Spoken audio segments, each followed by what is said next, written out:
Honorable Chairperson, sir. Why are we all gathered here today? It is because the government of the day wishes to have a discussion on our national song, Vande Mataram, in the 150th year of its birth. हम ध्यान से आपकी बात सुने, राजनाथ जी और PM साहब दोनों। बहुत खूबसूरत है हर बात, लेकिन अगर दिल भी होता तो क्या बात होती? The irony is not lost on us parliamentarians present here, or on a billion plus Indians who we represent, that we are living in an India today where real unemployment among the youth is upwards of 20%. That we are choking in a national capital where AQI routine levels are over 800, when the centre is purposefully starving non-BJP states of their Manrega, their housing and their water dues, where millions of people are being subjected to a hurried, arbitrary process of mass disenfranchisement, when in session after session, we in the opposition are bullied, browbeaten and prevented from raising pressing issues of national importance, suddenly the government finds it so important, so necessary, so urgent to discuss the historical complexities of a song. What is even more ironic is the claim that the hate and divisiveness in today's India can be linked back to this song. And by the way, just 2 weeks ago, on November 24th, 2025, the Rajya Sabha Parliamentary Bulletin published a section on parliamentary customs and conventions, where it explicitly informed all members that the decorum and the seriousness of the proceedings of the House requires that there should be no Jai Hind, Vande Mataram or any other slogans raised in the House. So Vande Mataram, in your view, as of last week, placed on record in a parliamentary bulletin as a slogan that was both indecorous and non-serious. And yet, you suddenly want to discuss it for 10 hours in this House. Why? I'll tell you why. Because no doubt, some half-wit BJP IT cell minion has probably advised you that the Vande Mataram card, if played right, will give you an advantage to the BJP in the 2026 Bengal elections. There is no other reason behind the timing of this discussion. None at all, take it from me. But we are delighted. We are delighted not only to be able to get this fabulous opportunity to give you a lesson in history, but also to demonstrate to you that how delving into Vande Mataram will only prove how removed you are from the soul of Bengal, from the psyche of Bengal, and how our Ma will never be hostage to your narrow electoral goals. Yes. Let the history lesson begin. What do you say? Let it begin. Bankim Chandra Chattopadhyay's now two-stanza hymn, Vande Mataram, was first published in the literary journal Bongo Dorshan on November 7, 1875. At that time, there were no patriotic societies or nationalistic organizations to speak of in India, except for the Indian League in Calcutta, which was founded by some patriotic Bengalis, Shishir Ghosh, Anand Mohan Bose, Surendranath Banerjee, to rally public support against British colonial rule. The RSS and the BJP were nowhere in sight. The RSS was formed 50 years later, in 1925, and the BJP was formed 105 years later in 1980. And incidentally, the ruling party, the Sangh Parivar, do not sing Vande Mataram. I remember this hilarious episode in 2017, I think it was, on TV, where there was a BJP spokesperson called Naveen Kumar Singh, and he was asked to sing Vande Mataram. He was looking at his mobile phone, and even then he couldn't sing it. Also in August 2017, I remember a cabinet minister in the UP government, Baldev Singh Aulak, I think his name was, he was unable to correctly sing this song on a TV news show. In January 2019, before the last Lok Sabha election, BJP leaders held a protest where they were going to make Muslims sing the song. They themselves could not sing the song correctly, so the meeting descended into chaos, and the BJP leaders and their followers chanted slogans like, "Is desh mein agar rehna hoga, to Vande Mataram kehna hoga." So frankly, the BJP's commitment to this song is a badly scripted comedy. The British banned the use of the slogan Vande Mataram under the sedition laws and banned its singing in any public place. When India's youngest freedom fighter, Bengal's brave son, Khudiram Bose, was led to the gallows in 1908, he had Vande Mataram on his lips. When in 1927, Ram Prasad Bismil walked to the gallows in Gorakhpur jail, when Ashfaqullah Khan walked to the gallows in Faizabad jail, they all had Vande Mataram on their lips. But this is the same slogan that the Rajya Sabha bulletin finds non-decorous and non-serious in the Rajya Sabha. Who in the BJP, who in the RSS, who in the treasury benches can claim even a tenuous link to the freedom struggle, that today you feel you are the guardians of Vande Mataram and will teach us Bengalis and the rest of India what its significance is? Out of 585 total prisoners in Andaman Cellular Jail, Kalapani, between 1909 and 1938, 68%, 398 were Bengali. The second largest contingent was from the Punjab, 95 revolutionaries. Why did you not rename the cellular jail after Barin Ghosh, after Ullashkar Dotto, after Indu Bhushan Roy? What homage have you paid Bengal? What homage have you played the land of Vande Mataram? Today you are having a discussion on this. The hymn Vande Mataram did not gain much popularity till it was included in Bankim Chandra Chattopadhyay's novel Anandamot in 1882 when it was published. Now, when he published it, he added 4 extra stanzas to it. The first 2 stanzas, which he had written in 1875, were a lyrical ode to the motherland. It says, giver of bliss, beauty. The version in the novel, which he incorporated in 1881-82, had a different tone than that of the original poem. The figure of sweetness and light was now endowed with a fearsome accoutrement and the trappings of war almost. But this is in keeping with the narrative of the novel, which was about the Shonnashi rebellion. It is important to note here that in the next 4 stanzas that he wrote, Bankim Chandra Chattopadhyay used the words Shaptokoti, which means 7 crores. Now, 7 crores in the 1871 census was the population of undivided Bengal, Bihar, Orissa and Assam. So this means that the novel, the hymn, was about Bengal. The hymn was about Bengal, and the mother he refers to is also in Bengal's concept and Bengal's context. This was not originally written as a nationalistic, pan-India song. It was not. Let's be very clear about that. So how did it become this nationalistic song? How does A.R. Rahman sing it in 1997? How? It was none other than the poet laureate Rabindranath Tagore who composed the first musical score of the song based on Desh Ragini around 1885. Rishi Bunkim liked the song and the tune so much, he himself included it in the 3rd edition of his book Anandamot in 1886.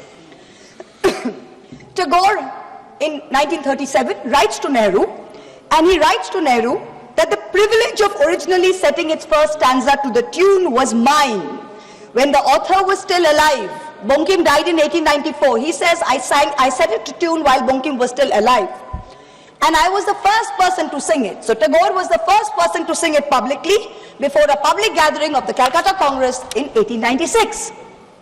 So Tagore sets the tune and he sings it publicly in the presence of Rahmatullah Saini, Dadabhai Naoroji, Surendranath Banerjee. The song gained mass popularity when? Only after 1905, when the Swadeshi movement as a reaction to Lord Curzon's partition of Bengal took place. Itinerant singers sung it in Prabhat Feris every morning to raise national consciousness. Rabindranath Tagore himself on Raksha Bandhan Day, October 16th, 1905, led the famous anti-partition protest where Hindus and Muslims tied Rakhis on each other and said, Vande Mataram. Today, this BJP government, who claims to promote Vande Mataram, has ensured that even the moon, that moon of Raksha Purnima, that moon of Eid has been partitioned. Hindu women can break their Karwa Chauth fast on their roof with the sighting of the moon, but a Muslim in a BJP-ruled state is forbidden from offering Eid ka namaz on his roof to the same moon. And you are blaming a song for India's divisiveness. The song was sung again during the Congress session in Benares in 1905 by Tagore's niece, Sharla Devi Chaudhurani, who replaced the Shaptokoti, the 7 crores, with Triksha Koti, which means 30 crores, which is the population of India in the last census of 1901. So this is the first time that the song is gathering up pan-national appeal. Gandhiji, in the Indian Opinion paper, he writes in December 1905 that this song is so popular. Just as we worship our mother, so is this song a passionate prayer to India.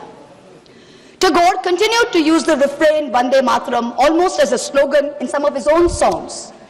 He says it in many of his own songs. Many of his own songs use the term Vande Mataram. The Swadeshi agitation of 1905 and 1908 saw Vande Mataram as a clarion call. The great Tamil poet Subramanya Bharati, he translated it in Tamil in 1905. It began to be sung in meetings and processions all over India, from coastal Andhra Pradesh, from Vijayawada and the Krishna, to after Jallianwala Bagh in the canals and cantonments of Punjab, where they didn't think of it as a Bengali Sanskrit hymn. They saw it as a shared call of resistance. You, this government today, claim to be the guardians, the true upholders of the spirit of Vande Mataram. We've listened to the Prime Minister for an hour. We've listened to the Honorable Defence Minister for an hour tell us about how they are the true upholders of Vande Mataram.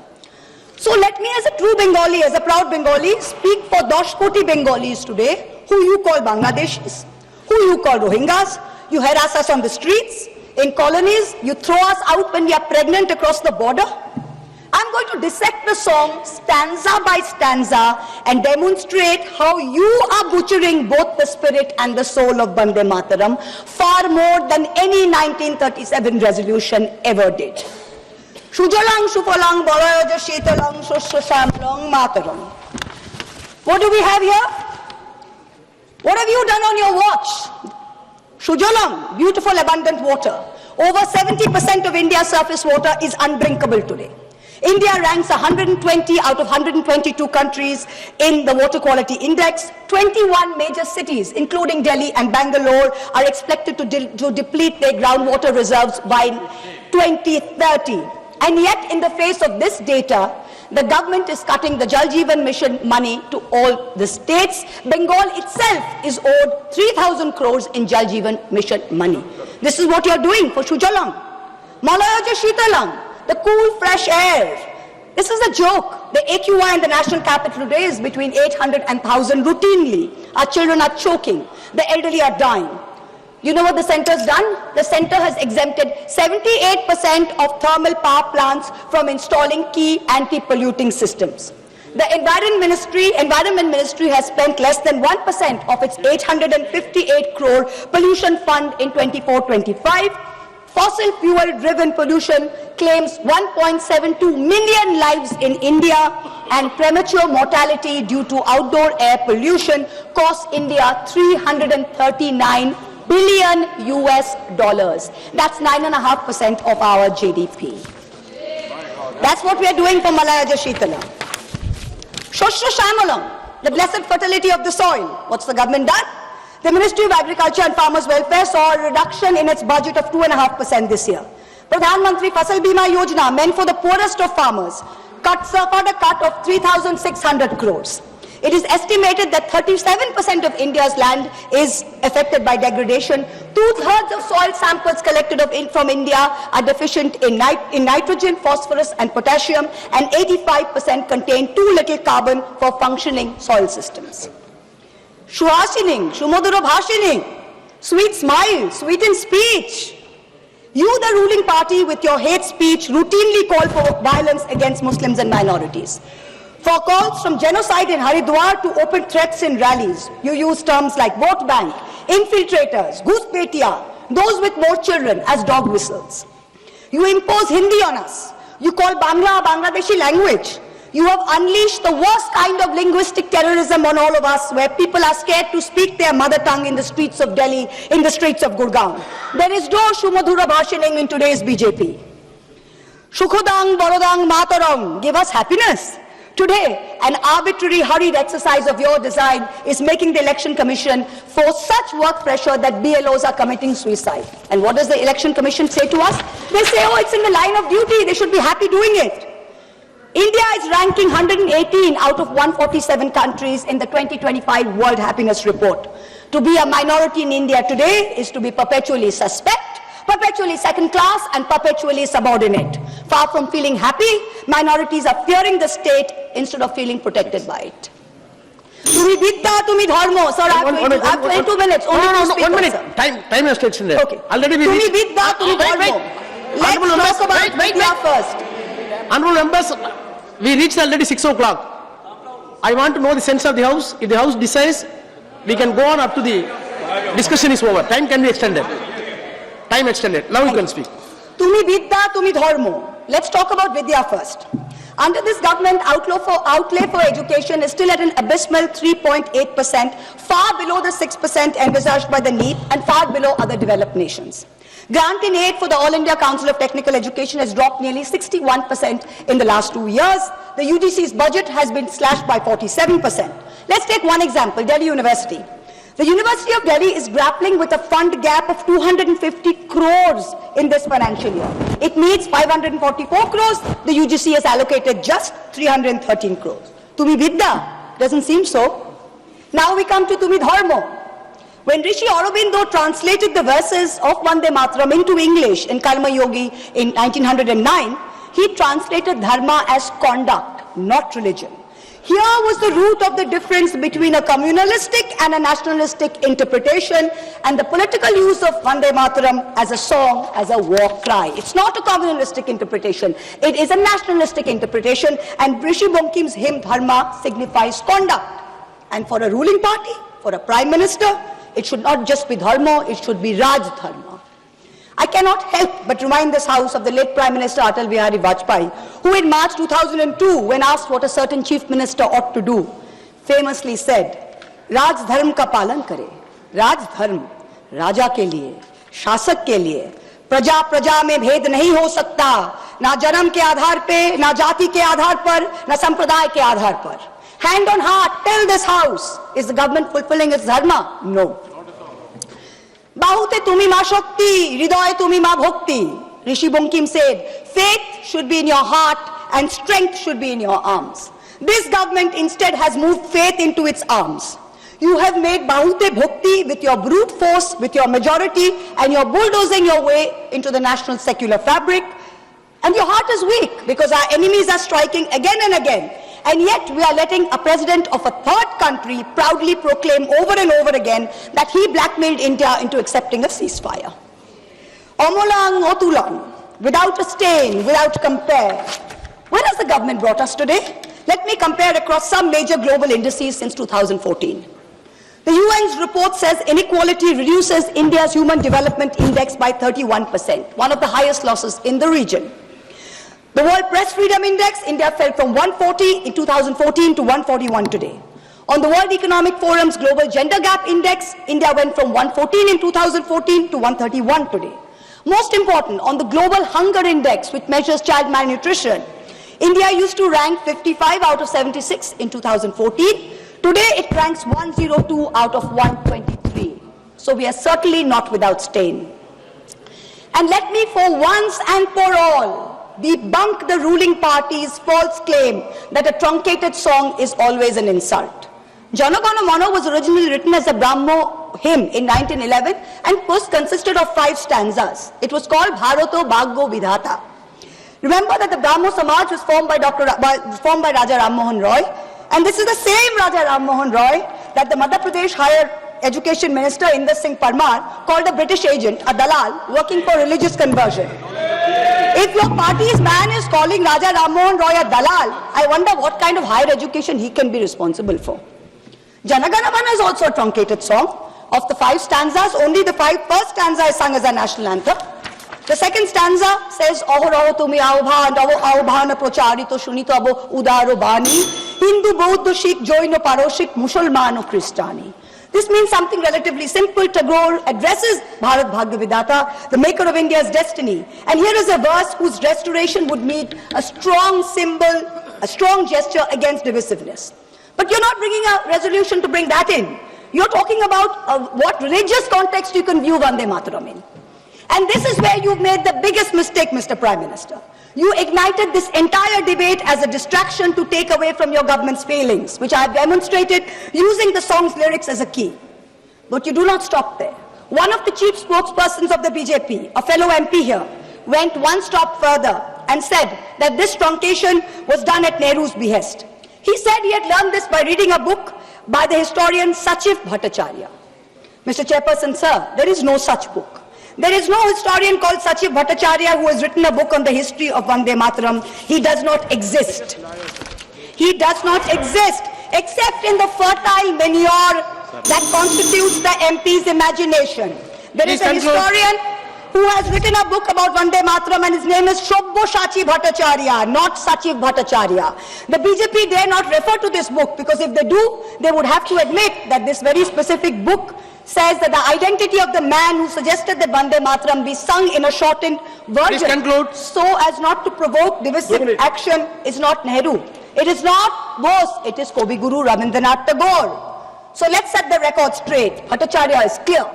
First Subhash Bose, then the members of the Congress Working Committee convening for the Calcutta session of the Congress in 1937 wrote to Tagore asking him his views on the song. To his reply, Tagore wrote, "The core of Vande Mataram is a hymn to goddess Durga. This is plain, so there can be no debate about it. The novel Anandamath is a work of literature and so the song is appropriate to it. But Parliament is a place of union for all religious groups and there the song cannot be appropriate."